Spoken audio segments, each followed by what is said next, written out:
இது இது இது ஏற்றுக்கொள்ள முடியாது, பொறுத்து கொள்ள முடியாது, நடக்கக்கூடாத ஒன்று நடந்துகிட்டு இருக்கு திமுக ஆட்சியில் தொடர்ந்து. இதை கேட்க வேண்டிய ஆள் மதிப்புக்குரிய என்னுடைய நண்பர் மதிப்புக்குரிய திருமாவளவன் அவர்கள் இதை பற்றி கேட்க வேண்டும் என்பதுதான் என்னுடைய ஒரு ஆசை. இன்னும் அந்த கூட்டணியில் இருக்கக்கூடிய காங்கிரஸ் கட்சி தலைவர்கள், கம்யூனிஸ்ட் கட்சி தலைவர்கள் எல்லாமே நல்லா இருக்குங்கிறாங்க. எதெல்லாம் நல்லா இருக்குங்கிறாங்க? கள்ளக்குறிச்சியில் 65 பேர் சாராயம் குடித்தது நல்லா இருக்குன்னு சொல்கிறாங்க இந்த திமுக கூட்டணியில் உள்ள எல்லாருமே. வேங்கவேல் பிரச்சனை அந்தால போச்சு, என்ன ஆச்சுன்னே கேட்கல யாரெல்லாம் இதே திமுக கூட்டணியில் உள்ளவங்க. செக்ரட்டரியேட்டில் தலைமைச் செயலகத்தில் எல்லாரும் உள்ளிருப்பு போராட்டம் நடத்துகிறாங்க. யாருடைய ஆட்சியில்? திமுக ஆட்சியில். இதில் திமுகவுடைய கூட்டணி கட்சிகள் எதுவுமே கேட்கவே மாட்டேங்கிறாங்க. ஆனால் எல்லாம் திருப்பி எல்லா கேள்வியும் எங்கள்கிட்டயே நீங்கள் கேட்டுக்கிட்டே இருக்கீங்க. அதுதான் எங்களுக்கும் விளங்காத ஒரு புதிராக தான் இருக்குது. இதில் சொல்கிறேன், கரூரில் 41 படுகொலைகள் நடந்திருக்கு. போலீஸ் லத்தி சார்ஜ் பண்ணியிருக்காங்க. 41 படுகொலைகள் கரூரில் நடந்திருக்கு. யார் காரணம்? யாருடைய ஆட்சியில் நடந்திருக்கு? மாண்புமிகு தமிழக முதல்வர் அவருடைய ஆட்சியில் திமுக ஆட்சி நடந்துகிட்ருக்கு. கூட்டணி கட்சிகள் எதுவுமே கேட்க மாட்டேங்கிறாங்க. எல்லாத்தையும் எங்கள்கிட்ட நீங்கள் கேட்டுக்கிட்டே இருக்கிறீங்க. உங்களுக்கு வேறு என்ன வேணும்? மாஞ்சோலை மக்களுக்கு இந்த ஏற்கனவே அவங்களுக்கு இன்னும் உரிமைகள் கிடைக்கப்படலை. இந்த நிலையில் இப்போ ரேஷன் விநியோகத்தை நிப்பாட்டிட்டான்னு சொல்கிறாங்க. எப்படி பார்க்குறீங்க? மாஞ்சோலியை பொறுத்தப்பட்டிலும் ஏற்கனவே நான் மாண்புமிகு தமிழக முதலமைச்சர்கிட்ட நான் ஏற்கனவே சொல்லியிருந்தேன். அதனுடைய அடிப்படையில் மதிப்புக்குரிய அமைச்சர் தங்கம் தென்னரசு ஒரு சில இதுகளில் எல்லாம் ஏற்பாடு பண்ணி கொடுத்தாங்க. மீதி இருக்கக்கூடிய பிரச்சனை, இன்னும் குறைந்த இருக்கக்கூடிய பிரச்சனை அவங்க தீர்க்க வேண்டியது தமிழக அரசினுடைய கடமை. எடப்பாடி பழனிசாமி நேற்று பேசும்போது கூட்டணி கட்சியும் தாவேக்கா கொடி அங்கே கூட்டத்தில் இருக்கிறத பற்றி பேசியிருக்காரு. கூட்டணி வருவாரு அப்படின்ற மாதிரி. அதாவது இப்போ ஒரு ஆட்சி நடைபெற்று கொண்டு இருக்கிறதுனா 4.5 வருஷம் ஆச்சு. இன்னும் 6 மாதம் தான் இருக்குது. ஆனால் 4 வருஷத்தில் இவ்வளோ பெரிய ஒரு ஆன்டி இன்கம்பன்சி, அரசுக்கு எதிரான ஒரு மக்கள் விரோத போக்கு, அரசுக்கு எதிரான மக்கள் போக்கு இவ்வளவு அதிகரிக்குங்கிறது யாருக்கும் மிகப்பெரிய அளவில் இருக்குது. அதனுடைய அடிப்படையில் இன்றைக்கி எல்லாரும் ஓரணியில் சேரணும். நான் ஏற்கனவே ரொம்ப நாளாக சொல்லிட்டு இருந்தேன்ல, இன்றைக்கி மக்களாக ஒன்று சேர போகிறாங்க, ஒரு ஆட்சி மாற்றத்தை உருவாக்க போகிறாங்க. அதனுடைய அடிப்படையில் தான் இன்றைக்கி எல்லாருமே ஒரு கொடியின் கீழ் பல கொடியின் கீழ் வர வேண்டும் என்பது என்னுடைய ஆசை. அது ஏதோ நீங்கள் புதுசாக பேசுகிறீங்க, இன்றைக்கி நேற்று நடக்கிற மாதிரி. அது எல்லாமே அதுதான் பாருங்கள். அது என்னென்னா, இந்த ஆட்சியில் எப்படின்னா, யார் பாதிக்கப்பட்டாங்களோ, யாரை அடிச்சிருக்காங்களோ அவங்க மேலே தான் கேஸ் போட்டு இந்த ஆட்சியின் மீது வழக்கமாக வச்சுருக்காங்க.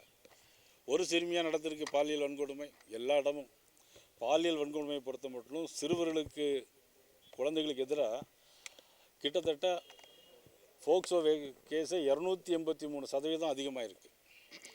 55% பெண்களுக்கு எதிரான வழக்கு அதிகமாக இருக்குது.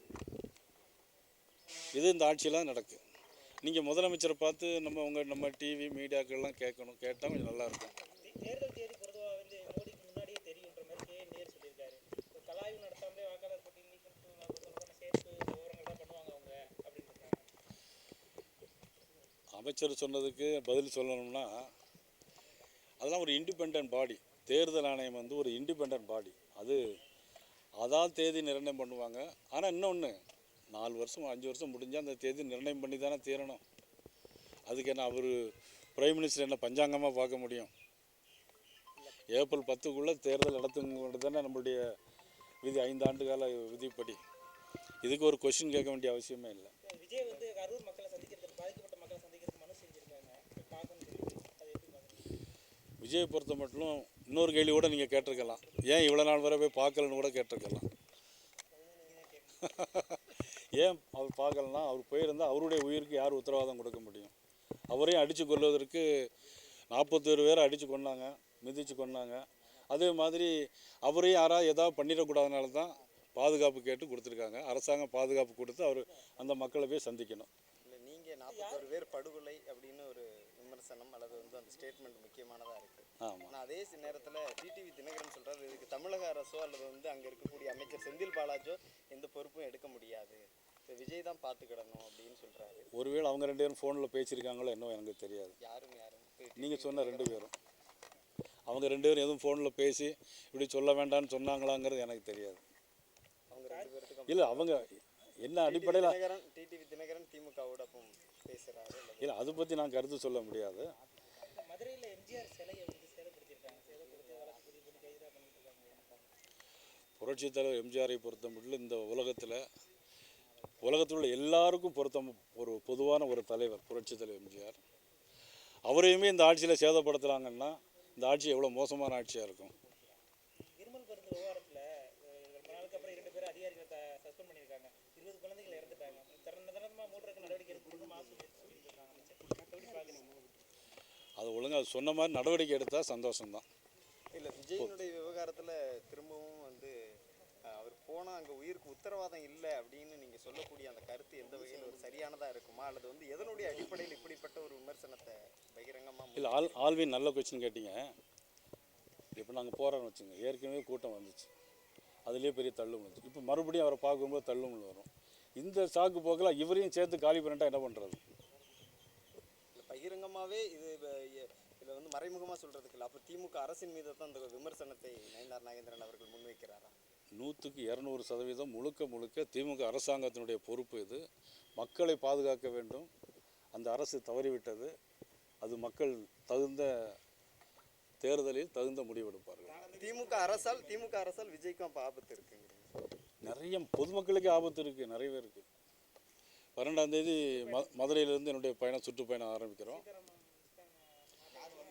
அதாவது முதல்ல வந்து மதிப்புக்குரிய அகில இந்திய தலைவர் JP நட்டாஜி அவர்கள் வருவதாக இருந்தது. பீகார் தேர்தல் அறிவித்ததுனால அந்த பணியில் இருப்பதனால அவர்கள் வர முடியவில்லை. ஒருவேளை மாண்புமிகு நிதியமைச்சர் மதிப்புக்குரிய நிர்மலா சீதாராமன் அவர்கள் கலந்து கொள்ளலாம்.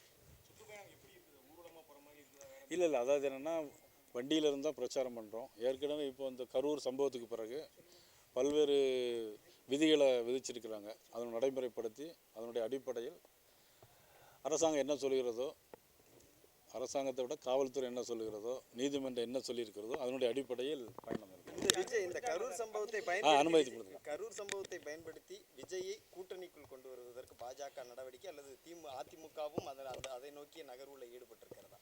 அப்படி அவரை கூட்டணிக்கு கொண்டு வரணுங்கிற உத்வேகத்தோட? இல்லை அப்படி ஒன்றும் இல்லை. இதெல்லாம் வந்து திமுகவுடைய கேஷியம். திமுக பின்புலத்திலேருந்து உங்களெல்லாம் இந்த மாதிரி கேள்வி கேட்க சொல்லியிருக்காங்க. அதனால திமுகவை தான் இந்த கேள்வியெல்லாம் நீங்கள் கேட்கணும்.